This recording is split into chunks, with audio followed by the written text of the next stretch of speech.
The views expressed in this interview are those of the individuals and do not reflect the official policy or position of the U.S. government, the Department of Defense, the U.S. Navy, or the Naval Postgraduate School.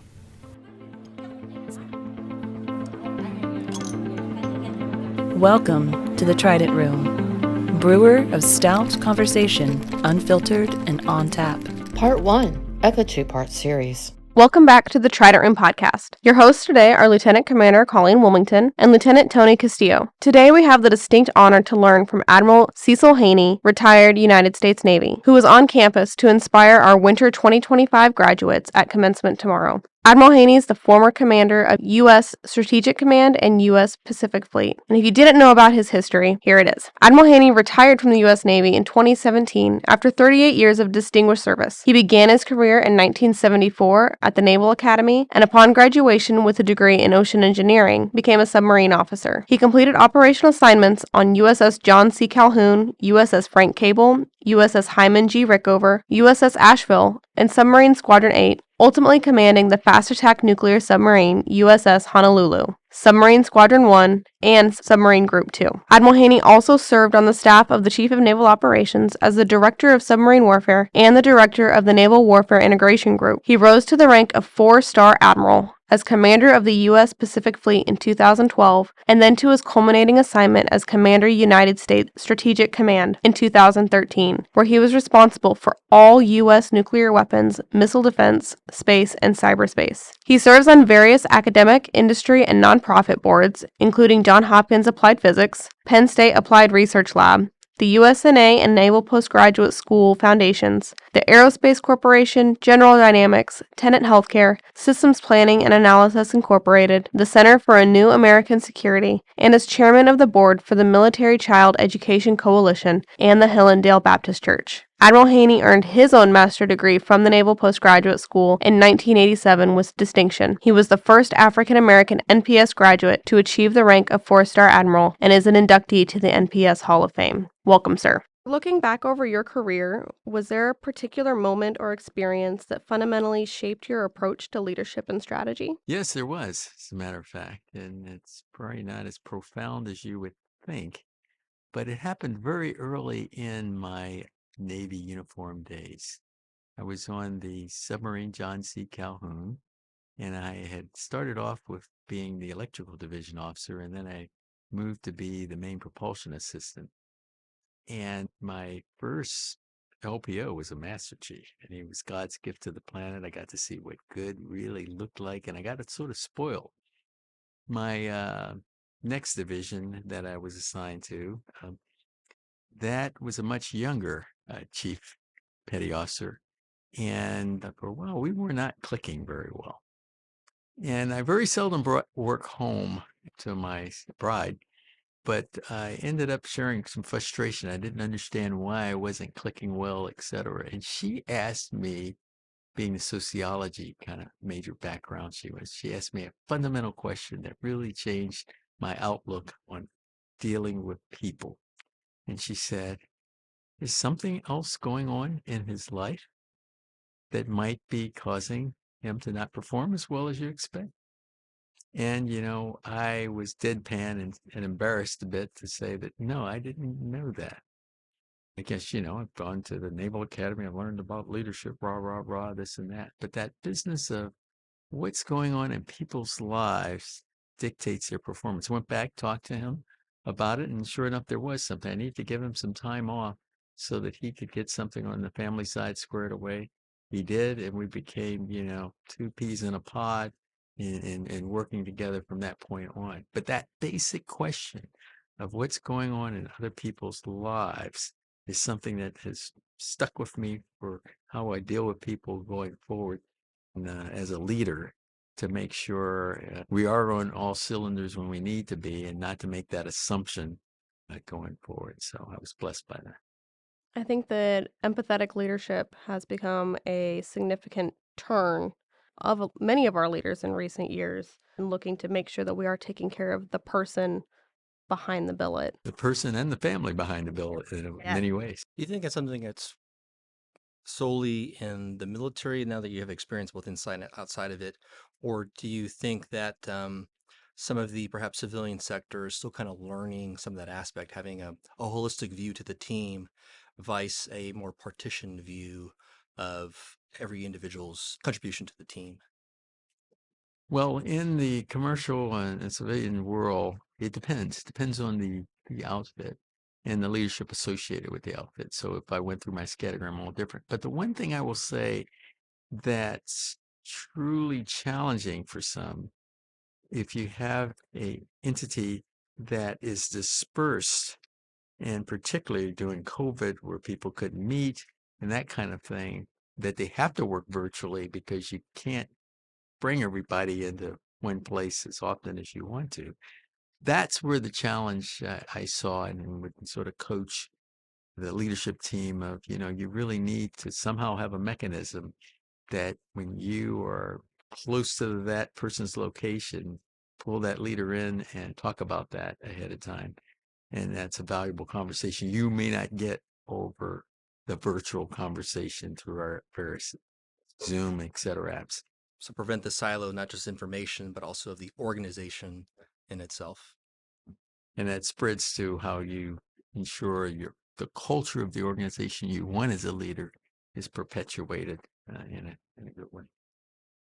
Has this evolved over time, do you think, sir? Not just in the military, your time, but also your experience, also in since you've been out, just different leadership mindsets. Oh, absolutely. I think we've come a long way.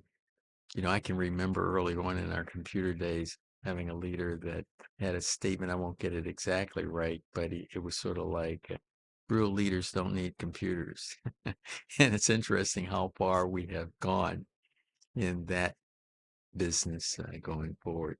And it was, the time frame they were issuing laptops and those kind of things, in that regard, to even working in the Pentagon for some civilians, civil servants, as those personnel digital assistants came out.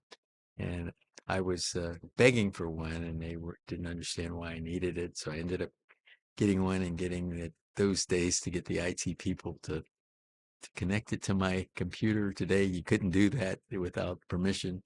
And I watched them get them issued to them and just grow dusk. And then as I started showing them flexibility that I had with it, it was interesting seeing they could appreciate this new way of being able to store data, retrieve data, Google data, and that kind of thing, and how valuable that was going forward. I think each generation has their own version of like a Luddite, an obstinance towards some sort of technology acceptance. And I'm sure we have something similar now with artificial intelligence. And yeah, it's a buzzword, I think, and we've had this really since in the 50s. But in regards to where you have been, sir, where do you think that plays in regards to not just leadership, perhaps, or technology acceptance, but maybe within future warfare? Where does the artificial intelligence angle fit? Well, I think, quite frankly, artificial intelligence, the knowledge of it, at least at a 101 level, I call it, every naval officer, every officer in the military should have some core understanding of it. Because to me, it's just like when I came here in mid 80s, we thought we were golden if we had 24 baud modems in terms of just how far we've come. But that and the portable computer was just ramping out, and I had the blessing of being able to think deeply about it, join a computer club, and those kind of things here, which helped me truly appreciate ones and zeros at a more intricate level. Well, actually, as high school, I started off punching cards. I was working actually in Washington, D.C. It was called a math aide, but I was a glorified key punch operator. Thankfully, though, my bosses encouraged me to learn COBOL and Fortran as part of that. And it gave me a bit of a leg up when I started college. But so, yeah, I have some of that card experience. Don't drop the box. Exactly. Yeah. COBOL's still being used actually in a lot of different organizations. I mean, I think the Treasury Department still uses it, and isn't that amazing? Yeah, it's Meteorology uses Fortran. I was about to say, I have heard of a few folks using Fortran, and I was surprised by that. Hopper's legacy, I guess. They're right. Over the years, between military and civilian, you've experienced a very wide range of leadership styles. What have you noticed about the qualities and skills that separate truly exceptional leaders from those who are merely effective? Well, I think leaders who lead by example are much more effective leaders than do as I say, not as I do type leaders. And very important leaders that communicate well with those above them as well as those below them is another key attribute that's important because it's how well we communicate and get the information we need. To be a good leader, you have to have the right information at the right time for the right decisions.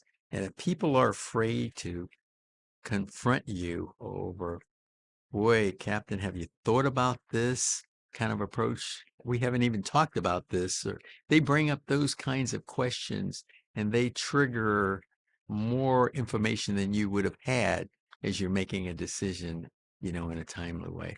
So that business of promoting not just collaboration, but the person that's at the lowest end on up, all contributing to the cause and giving them recognition and credit for that, I think is very important in today's leadership because the world's complicated. And even our weapon systems and what have you that we use are very complicated. And you need to have that and you need to train so that people can give you what you need in a succinct manner so that, as I say, you can move forward with the right information, the right time for the right decision. In preparation for the podcast today, I looked up some speeches that you've had. And in the 2016 Deterrence Symposium, you mentioned Joshua Ramos' book, The Seventh Sense. I'm only about a quarter of the way through it, but I picked it up because of that. But it mentions the need to master the speed of information and strategic narrative, which is daily life for most of our fleet, especially as information warfare officers. That's constantly prevalent. So with the two-way communication that you just mentioned and embodying the leadership, how would you prioritize the skills outlined in the book for a young officer today who's preparing for the conflicts of tomorrow? The business of information flow is so critically important. And how do you get that coupled with how are you a continual learner? The combination is huge because you can't rest on what you learned 3 years ago because the world and the capabilities and things change.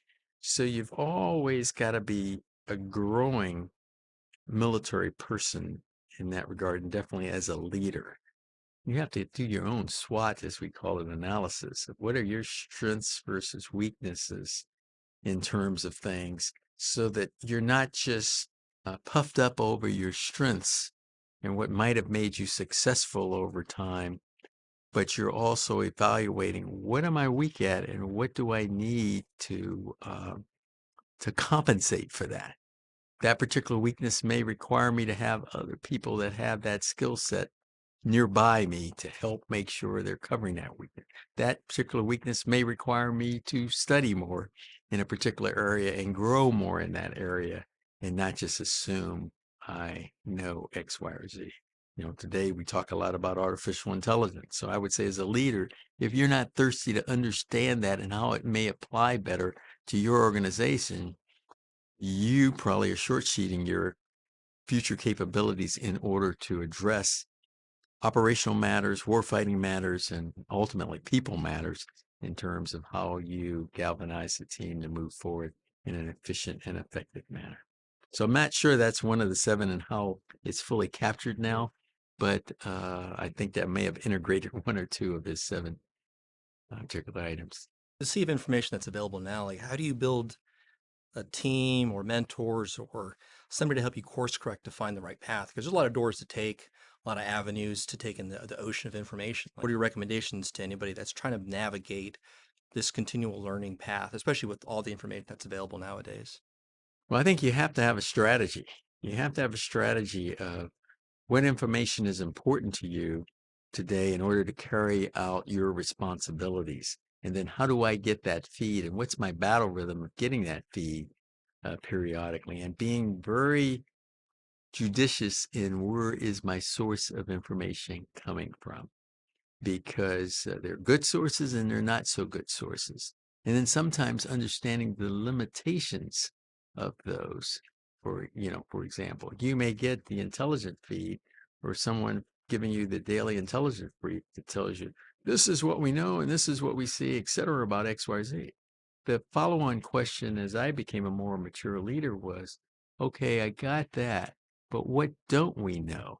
Because I need to understand what we don't know so that I can understand what confidence level of the intelligence that I'm receiving in order to apply it to whatever operations I'm associated with or whatever responsibilities I am to have to deal with.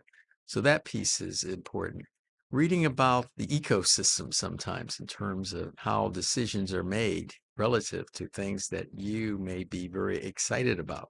But if you don't understand the stakeholder position, you may go into a meeting thinking you're going to carry the day associated with getting this all approved. And you may get a lot of deadpan looks and negative votes to where it isn't. And that requires a lot of times peddling 1v1 to individuals and organizations so that you can get their input earlier on in terms of why do they find that particular approach or plan not to their liking, or they don't believe it's going to work, so that you might have to go back and do some more homework. But you've done two things. You've gotten their input. You've told them you value their input as you're working this through. Yes, it takes more time, but quite frankly, through it, generally you have a better plan, a better approach, better product, et cetera, as a result of doing those push-ups. Like we mentioned earlier in regards to knowing your people and, knowing, like you mentioned, the person's stance or stakeholder or the system thinking involved in that. So they might take a certain position, and maybe because the way they were raised or perhaps were taught, and I don't want to say outdated, but the way they were thinking perhaps may be a product of whatever system they grew up in or through their time, and it's something to consider in regards to that. It sounds very important, and it's very important that as a leader, you look at your organization and in addition to yourself and say, boy, what do I need my organization to also grow and learn? Where I was very impressed early years, I was a brand new 05 working in naval reactors, and they would stop what they were doing once a month practically, and we would have training. And some folks would say, boy, that would be a waste of time. Aren't you just doing but that business, sometimes it would be a carrier commanding officer that would come back and tell us how well the propulsion plant helped the particular platform get through its mission, and any problems or potential problems noted and what have you. And we all grew from that, in addition to what kind of operations did he do for 6+ months with that particular platform. And that piece of putting the why to an organization of why they're doing push-ups and to ensure that capability is resilient and capable and what have you, sometimes is very important. So that's a good feedback loop to improve performance. You mentioned earlier that there's a need to do some self-evaluation for our own weaknesses to then determine our confidence, which then we can apply to the confidence of our information. At what point do we have to find a balance between recognizing those weaknesses and overcoming self-doubt? And has there ever been a time when you've questioned your own strategic approach or leadership philosophy or doubted your knowledge for a situation? I wouldn't say doubt without confidence. I think the one thing you're always trying to run hard to understand is, for a given operation, do you have enough of an understanding of the risk associated? And then with that understanding, how are you compensating for that risk so that your mission will have a higher probability of success? And that's, if you have more of a pity party over self-doubt and that kind of thing, to me, you're wasting your time. To me, it's what are you doing to make sure you and your team are best prepared to go do whatever that operational mission is required in order to have that associated success. I think it's very important to be prepared and to understand your level of preparedness. And at the same time, it can't just be rah, rah, rah. It's got to be, as a team, rah, rah. But we understand, boy, that adversary is capable with this, this, and this. And we have to compensate by doing X, Y, or Z so that we can win the day. Your doubt can rub off to the rest of the team in a way. Now, that doesn't mean as a leader, you are going to be blind to certain things in order to show less self-doubt. It means that you've got to do your homework. You've got to demand the team does its part of the homework so that we're all best prepared in order to go into whether that's the war fight or critical operation, or whether that's getting something approved through the Pentagon piece so that it's in the budget for what we need for the future. You think that submariners, that's something indicative of just being a submariner, just because you're under the surface. You have sensors, of course, but there's something that you're missing perhaps, and you have to understand like the risks that are there, and maybe some of the limitations of knowledge that you just don't have just because you're under the surface. You think that's just part of the culture of that community, or is it something that you just had to learn through your time in? Well, I think it may be part of the culture, but it is also something through a variety of different tours you get more exposure to, watching leaders that are above you talk about risk and get at it planning. So yes, there's some from my community, but there was also some from working jobs, particularly involving operational planners.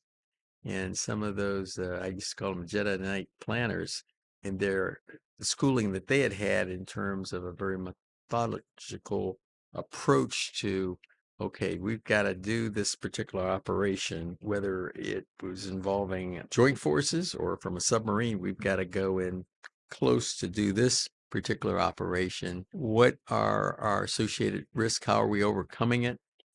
What are our tripwires to know that, boy, something has changed in the environment and we may need to regroup before we continue on?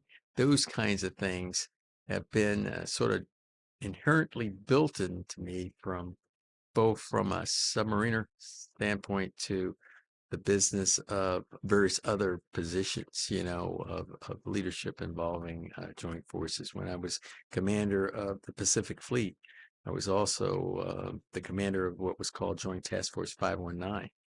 And with it, we would do some sophisticated planning in that regard. And with that planning, it was, really going through meticulously, if you will, with some of that kind of thinking.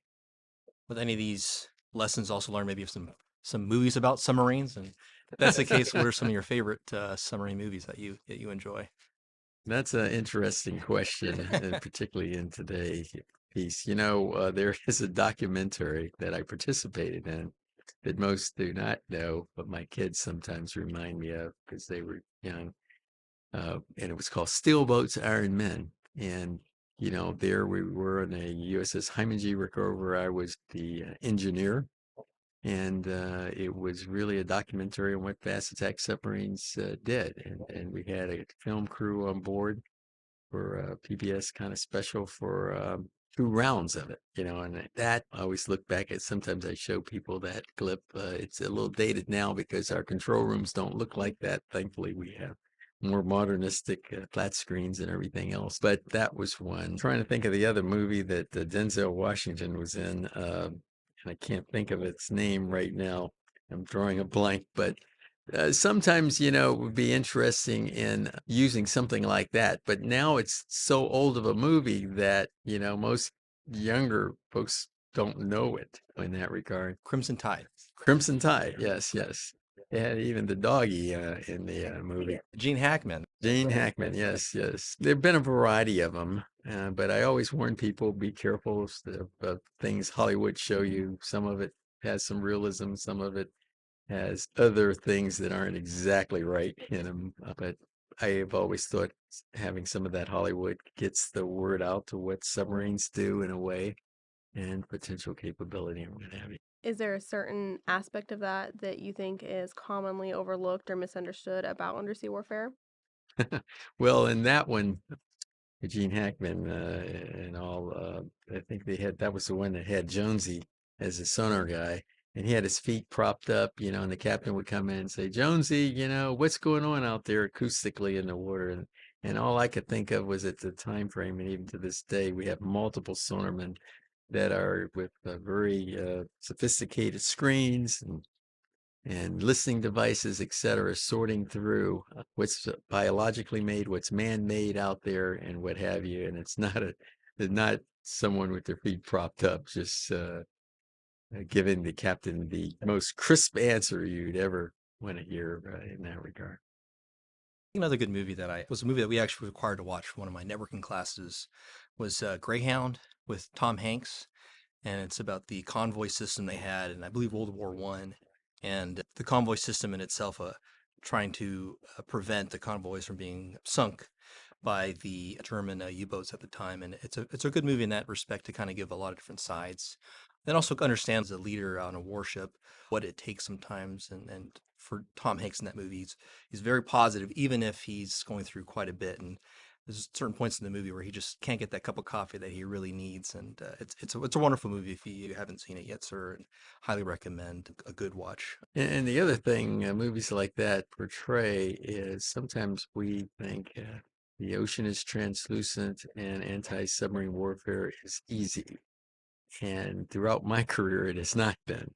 And it wasn't then, as those convoy ship guards that were patrolling to try to defend off the wolf packs and what have you. It's hard, dangerous, tedious, and required a lot of skill. Submarine had the upper hand in a lot of cases in that regard.